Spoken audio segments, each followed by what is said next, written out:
Hello friends, आज हम करेंगे फाइनेंशियल मैनेजमेंट। फाइनेंशियल मैनेजमेंट का मतलब क्या होता है? हमारे जो कंपनी के अंदर जितना भी फाइनेंस है उसको हमें अरेंज करना और उसको फाइनेंशियल जो कंपनी की नीड्स होती है उसको एस्टिमेट करना। इसके अंदर हमारी दो अप्रोच होती है, एक होती है ट्रेडिशनल अप्रोच, एक होती है हमारी मॉडर्न अप्रोच। ट्रेडिशनल अप्रोच के अंदर हमें क्या करना होता है, जो हमारे कंपनी को फंड्स की रिक्वायरमेंट है उसको हम अरेंज कहाँ से करेंगे, फिर हम उसको कलेक्शन हमें उसका किस किस टाइप से कलेक्शन करना है। एंड फिर आते हैं हमारी मॉडर्न अप्रोच। मॉडर्न अप्रोच के अंदर क्या होता है, जो कंपनी के फाइनेंशियल मैनेजर्स होते हैं वो ये देखते हैं कि हमें अपने फंड्स को कहाँ कहाँ पे एलोकेट करना है। मीन्स हम अपने फंड्स को कहाँ कहाँ पे अच्छे से यूज कर सकते हैं। इसके अंदर हम थ्री टाइप्स के डिसीजन लेते हैं, जो है फर्स्ट वन इज हमारा financing decision, and second one is हमारा investment decision, and third one is हमारा डिविडेंड डिसीजन। फाइनेंशियल डिसीजंस के अंदर हमें क्या करना होता है कि हमें जो भी फंड की रिक्वायरमेंट है अपने कंपनी के अंदर उसको हम अरेंज कहाँ से करेंगे। जैसे कि कलेक्शन ऑफ सोर्सेज, मतलब हमें कौन कौन से सोर्सेज से फंड कलेक्ट करना है, और जो हमारा जो फंड है वो ओवर कैपिटलाइज भी नहीं होना चाहिए और अंडर कैपिटलाइजेशन भी नहीं होना चाहिए उसका। ओवर कैपिटलाइजेशन का मीनिंग क्या है कि जो भी हम फंड्स हैं उनको अरेंज कर रहे हैं, ऐसा ना हो कि हमारी डेट है वो हमारी फिक्स एसेट से ज़्यादा हो जाए। और अंडर कैपिटलाइजेशन का मीनिंग क्या होता है कि जो हमारी डेट्स है कंपनी की, पी लिखा हुआ, जो हमारी जो कंपनी की डेट्स है वो इतनी भी कम ना हो कि हमारी फिक्स एसेट से उससे बहुत ही ज़्यादा कम हो जाए। मतलब क्या है, हमारा फाइनेंशियल डिसीजन ऐसा होना चाहिए कि हमारा फिक्स एसेट्स इक्वल टू हमारी डेट्स हो। और कौन कौन से फैक्टर्स है जो हमारे फाइनेंशियल डिसीजन को अफेक्ट करते हैं। फर्स्ट वन इज कॉस्ट, कि हमारी कंपनी की कितनी वैल्यू है और हम कितनी कॉस्ट बियर कर सकते हैं उन फंड को अरेंज करने में। एंड सेकंड वन इज होता है हमारी फ्लोटिंग कॉस्ट।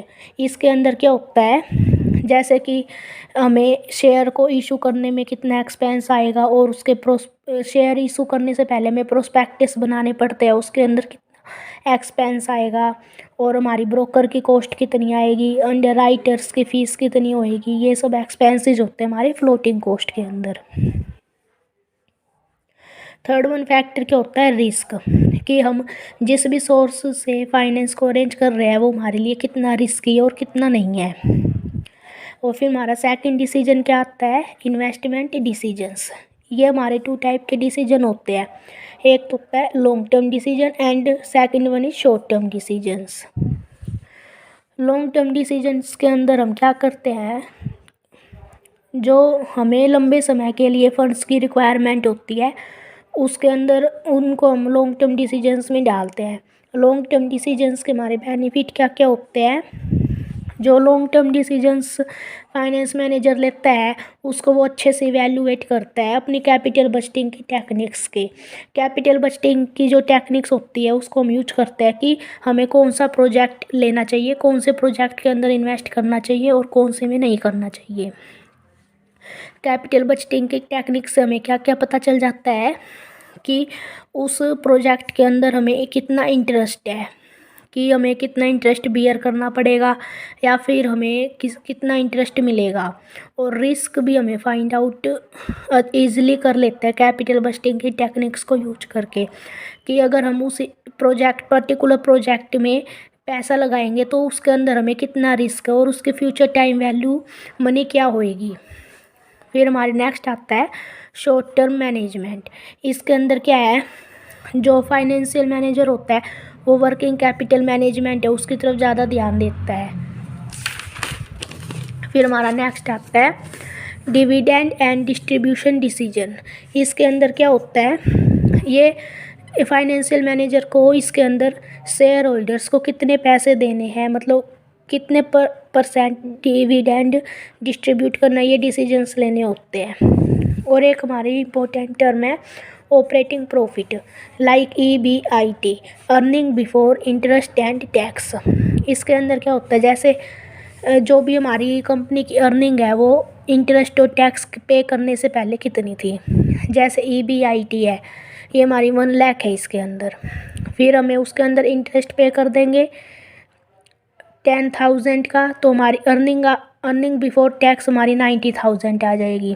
फिर हम टैक्स पे कर देंगे 10,000 का, तो हमारी ये अर्निंग आफ्टर टैक्स आ जाएगी। इसके ऊपर हम प्रेफरेंस जो शेयर होल्डर्स होते हैं उनको डिविडेंड डिस्ट्रीब्यूट करते हैं। मान लो हमने वो भी 10,000 का पे कर दिया, तो हमारी कंपनी की नेट इनकम कितनी आ गई, 70,000।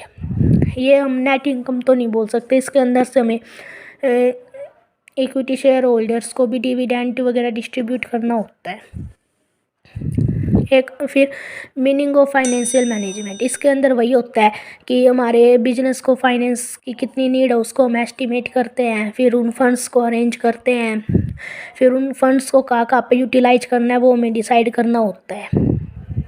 Thank you. आज के लिए बस इतना ही। Please friends, like share and subscribe my channel for more videos.